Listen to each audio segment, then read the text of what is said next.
So today we have a great video for you guys, and the idea behind this video is how can you guys watch more videos here on YouTube, hopefully on my channel, but really get a grasp as to how you can learn and apply and remember these strategies and the techniques we're trying to give you so that when you go back to your clubs, you'll be a better judoka.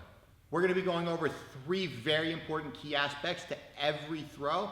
Plus, at the end of this video, we're going to go over how you can apply this concept to better understand newaza and be able to learn things not only quicker, but be able to apply them quicker as well.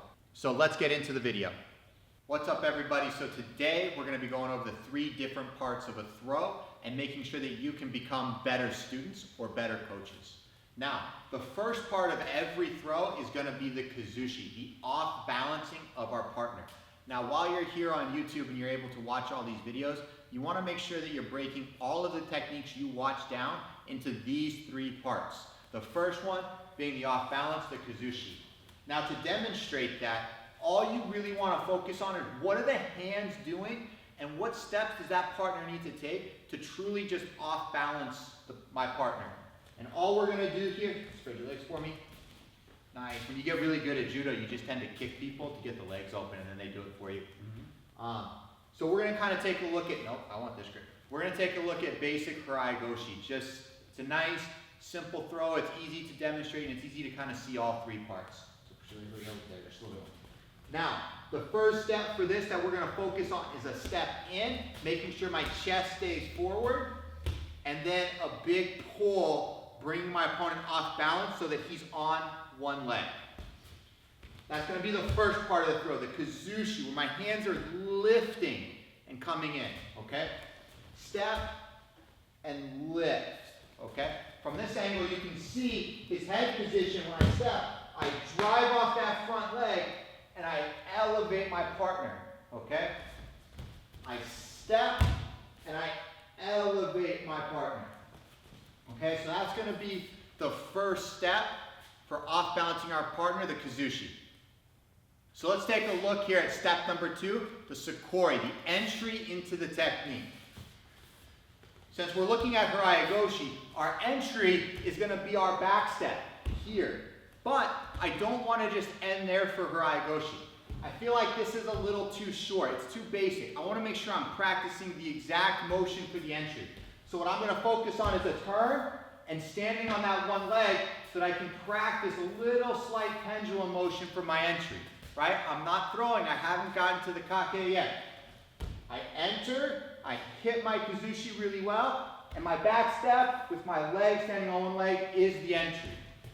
Step, back step, entry. Keeping my chest up, nice and tall. There's not too big of a bend in the hips. Okay, I'm not throwing yet, so we're not trying to bend and throw our partner. We're trying to lift him up off the floor.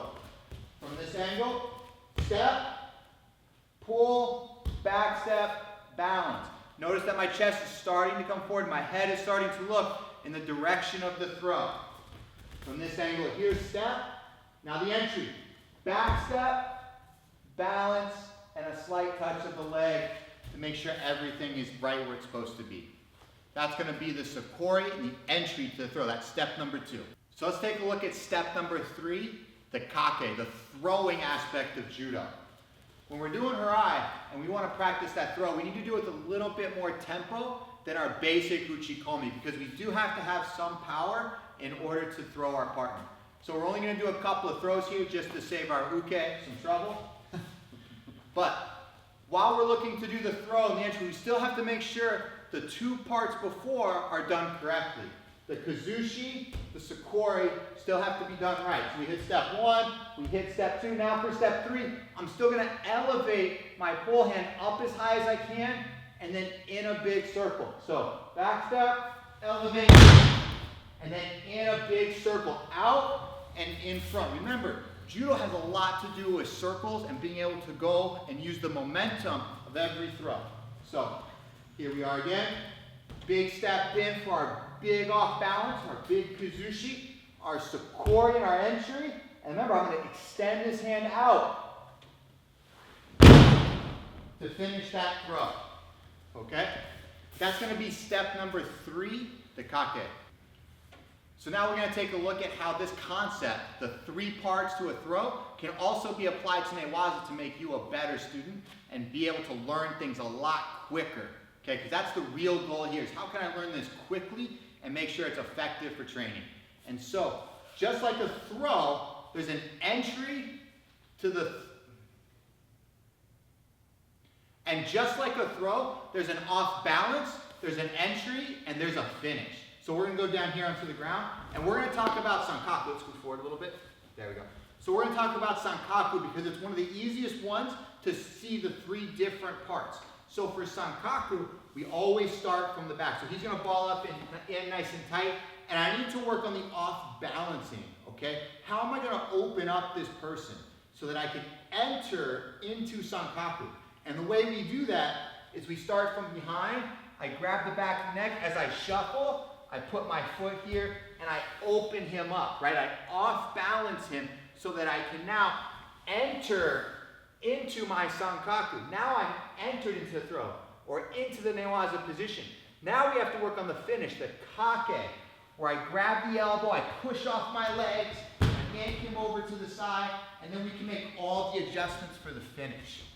But the big takeaway here is that learning process. So there we have it. There are the 3 parts to learning judo.